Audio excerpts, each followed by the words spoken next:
عندي برزنتيشن قدام ناس تقال قوي في الشركه. اعمل ايه؟ بص، الموضوع ده طبعا لو انت اول مره تعمله بيخض، وبتبقى قلقان، بتبقى خايف البرزنتيشن ما تعجبهمش، وبتبقى خايف ان انت يطلع شيء تتهته في الكلام وانت بتتكلم. فاحسن حل للموضوع ده ان انت تعمل حاجه لطيفه. اول حاجه ان انت تعمل اولا البرزنتيشن بتاعتك يبقى لونها مريح.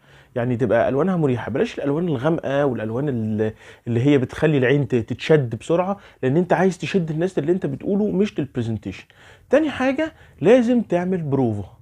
خلاص، هات كاميرا زي ما انا عامل كده، وقف صور نفسك وانت بتشرح البرزنتيشن، وشوف الكلام اللي انت هتقوله مره واثنين وثلاثه. ولو حسيت ان الكلام ده مش احسن حاجه، او ان الدنيا عندك مش تمام، فابتدي عيد تاني وشوف الاخطاء اللي انت غلطتها في الفيديو. تاكد ان انت هتروح تمام قوي، واهم حاجه يبقى عندك ثقه في النفس، واهم حاجه ما تبقاش جايب معلومات انت مش متاكد منها.